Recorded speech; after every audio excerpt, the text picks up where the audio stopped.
My name is Emily Chen, and this is the story of how a moment of family loyalty led to the unraveling of everything I built. 10 years ago, I founded Meditech Solutions, a healthcare technology company that grew from the confines of my garage to a $100 million business. But never in my wildest dreams did I imagine that saving my sister-in-law's life would ultimately cost me everything, or so my brother believed. It all started 5 years ago. I was in my office, knee-deep in quarterly reports, when my brother, Marcus, burst through the door. His face was streaked with tears. His wife, Sarah, was in critical condition. Her kidneys were failing, and she needed a transplant, fast. Without a second thought, I volunteered to get tested, and, as fate would have it, I was a match. "You don't have to do this," Mom pleaded, her voice shaky with concern. "The surgery, the recovery, what about your company?" But I had already made up my mind. Sarah was family, and family was everything. At least, that's what I believed back then. Funny how those words still sting now. The surgery was a success. I donated my kidney to Sarah, giving her a chance to live. The recovery, however, was more challenging than I anticipated. For 3 months, I worked from a hospital bed, then from home, managing Meditech through late-night video calls and emails. Marcus visited often, bringing flowers and offering thanks. "You saved our family, he'd say, his eyes glistening with what I thought was genuine gratitude. "I'll never forget this." Turns out, he didn't forget, but not in the way I had hoped. As I recovered, Marcus began to take more and more interest in the company. He'd stop by my office, peppering me with questions about operations, finances, and board members. I assumed he was just trying to help while I got back on my feet. Even Sarah, now recovering herself, started working in HR, my idea to keep her close and give her purpose. Meditech continued to thrive. Our healthcare software was being adopted by major hospitals across the nation. Success was bittersweet, though, as complications began to creep in. Marcus started attending board meetings as my advisor. He had an MBA from Harvard and a background in corporate finance. "After all, let me help, he would say. "You need to rest more after the surgery, the doctors say so." Gradually, things shifted. Meetings were scheduled during my medical appointments. Major decisions were made in casual after-hours conversations, ones I couldn't partake in because of my post-donation dietary restrictions. Marcus began representing Meditech at industry events while I focused on my health. Looking back, I can see the signs, the hushed whispers that stopped as soon as I entered rooms, the sympathetic glances from my executive assistant, the way Sarah would avoid my gaze in the hallways. Then came our company's 10th anniversary celebration. What was meant to be a small gathering became a lavish affair at the city's most expensive hotel, courtesy of Marcus. "We need to show strength to the investors," he insisted. I spent weeks preparing my speech, eager to share my vision for the future. The ballroom was packed with employees, investors, and industry leaders. I sat at the main table, flanked by board members. As Marcus approached the podium to introduce me, 10 years ago, he began, his voice ringing through the room. "My sister started this company with a dream. Today, Meditech stands as a shining example of healthcare innovation." I smiled, waiting for him to continue, but then, his tone shifted. "However, times change," he said, "and so must leadership. Since Emily's kidney donation, her health has become increasingly fragile. Her frequent medical appointments and physical limitations are starting to affect the company's operations." My heart dropped. The room seemed to blur around me. This wasn't happening. "The board and I have discussed this," Marcus continued, not sparing me even a glance. "It's time for Meditech to embrace new leadership not hindered by health issues or outdated management practices." I looked to the board, the very same people I had carefully chosen, mentored, and trusted. They were nodding in agreement, some even smiling at Marcus as if he were the one who had built this company. "Emily," Marcus turned to face me, his voice laden with fake concern. "You're too weak to lead now. It's time to step down. Let those of us with the vision and strength take Meditech into the future." The room erupted in whispers, but I remained frozen, my body numb as Marcus continued his character assassination, cloaked as brotherly concern. Sarah sat beside him, her head bowed, wearing the designer watch I had given her as a gesture of love and recovery. And then, Marcus's voice broke through my thoughts.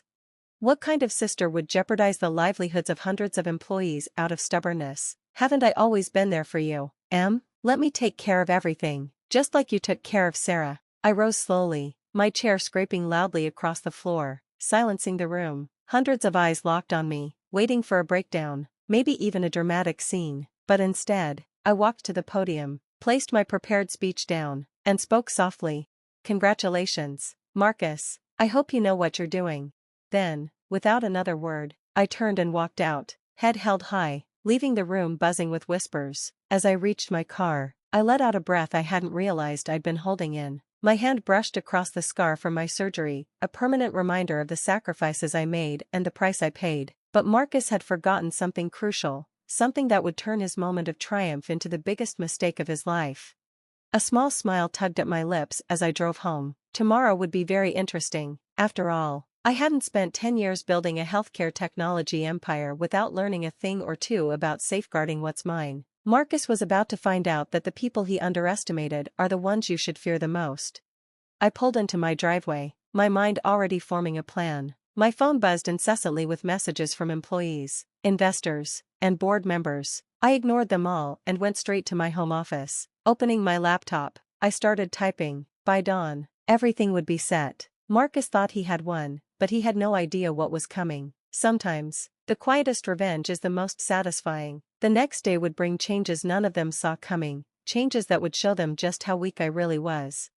The morning came crisp and clear. I arrived at the office at 6 a.m.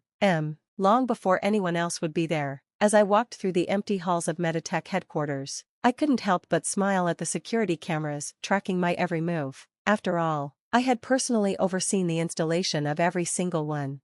At precisely 9 a.m., Marcus strode through the front doors, Sarah trailing behind him. Both wore expressions of smug triumph that would soon be wiped clean off their faces. "Emily," Marcus said, his voice laced with surprise and annoyance, "what are you doing here? I thought after last night, you'd have the sense to stay home and rest." "Oh, I'm feeling quite strong today," I replied, gesturing for them to follow me into the conference room. "In fact, I've never felt better. We should talk about the company's future." "There's nothing to talk about," Marcus snapped, pulling out his phone. "I'm calling security." "I wouldn't do that if I were you," I said, pulling out my tablet. "While you were busy planning your little coup, I was busy too. Tell me, Marcus, did you even read the company's founding documents? Or were you too busy practicing your speech?" The first flickers of doubt crossed his face. "What are you talking about?" I tapped a few buttons, and a document appeared on the conference room screen. "Let's start with the ownership structure. When I founded Meditech, I created a dual-class share system. The publicly traded shares, which you and the board are so focused on, are Class B shares, voting rights, yes, but limited control." Sarah's fingers gripped the back of a chair as I continued. "The Class A shares, which hold supermajority control, are held in a private trust, my private trust, one that specifically states that medical conditions can never be used as grounds for removing me from leadership." Marcus's face drained of color. "That's impossible," he whispered. "The board can vote however they want," I said, cutting him off. "It won't change the fact that I control 70% of the company's voting power, but that's just the beginning." I pulled up another document. "Remember the healthcare management software that brings in 80% of our revenue? The one you've been taking credit for in those interviews? It's not actually owned by Meditech. It's licensed through my personal holding company, MTech Innovations." "You can't do this," Marcus said, his voice faltering. "I already have," I replied. "Last night, I sent out notices to all our major clients. Their contracts include a key person clause, me. If I'm removed from leadership, they have the right to terminate their contracts without penalty." I showed them my inbox, already filling with responses. "Would you like to know how many have already indicated they'll exercise that right? Or should we talk about the fact that our top developers and research teams are actually employed by MTech, not Meditech?" Sarah finally spoke, her voice shaking. "Emily, please, think about what you're doing. Think about the family." "Family?" I stood up, lifting my blouse just enough to reveal the scar on my side. "Like how you thought about family when you sat there last night, silently watching your husband try to steal everything I built. I built this empire while they tried to weaponize my kidney donation." The room fell silent. Through the glass walls, I could see employees gathering, whispers spreading as they checked their emails. Marcus was furiously scrolling through his phone, no doubt watching the company's stock price begin to plummet as the news spread like wildfire. "You have two options," I said, my voice calm, the tension building. Option 1, I continued, I walk away with my intellectual property, my key employees, and my major clients. Meditech becomes an empty shell, and you get to explain to the board and shareholders why the company's value dropped to zero overnight. Option 2? Marcus asked weakly, his bravado slipping. You and Sarah resign immediately. You surrender your shares at current market value, which, I should point out, is dropping by the minute. You sign ironclad non-compete agreements and disappear from my life, far, far away from here. In exchange, I won't pursue legal action for corporate espionage and attempted hostile takeover. Marcus's face reddened. You wouldn't dare, he sputtered. We're family. I couldn't help but laugh, though there was no humor in it. Funny how family only matters when you want something from me. You have 1 hour to decide. After that, I start making phone calls to the SEC about some very interesting financial movements I've noticed in company accounts since you started attending board meetings. The next hour was a whirlwind of lawyers, paperwork, and barely contained chaos. By noon, I sat alone in my office, looking out over the city. My phone buzzed incessantly with messages from board members rediscovering their loyalty, industry leaders expressing support, and employees pledging their commitment. That evening, Mom called, her voice breaking. Did it have to end this way? She asked. They gave me no choice, I replied quietly. They tried to use my sacrifice against me. They forgot that giving away a kidney didn't mean giving away my spine. The fallout was swift and brutal. Marcus and Sarah fled to California, their dreams of corporate conquest shattered. The board members who had supported them resigned quietly, replaced by leaders who understood the true meaning of loyalty. Meditech not only survived, it thrived. Within a year, our market value had doubled. Our healthcare management software expanded internationally, reaching millions of patients. The irony wasn't lost on me. The company they thought was weakened by my medical condition was now revolutionizing healthcare technology. Sometimes, late at night, I trace the scar on my side and reflect on family, loyalty, and betrayal. I don't regret donating my kidney. Sarah's life was worth saving, no matter the cost. But I learned that true strength isn't measured by physical health or corporate titles. It's measured by the quiet power of being underestimated and proving everyone wrong. These days, when I attend industry events, I often hear whispers. That's Emily Chen, the one who. They never finish the sentence, but they don't need to. My success speaks louder than their unfinished words. Just last week, I received an invitation to give a keynote speech at a healthcare technology conference. The topic? Resilience and leadership, finding strength in adversity. I accepted with a smile, already planning my speech. After all, I have quite a story to tell. Marcus reached out recently, his first contact in 2 years. A rambling email full of regret and apologies, talking about family bonds. I haven't replied. Some bridges, once burned, should stay in ashes. Mom still holds out hope for reconciliation. Family is family, she says. But I've learned that true family isn't defined by blood or shared history. It's defined by respect, loyalty, and the understanding that strength comes in many forms.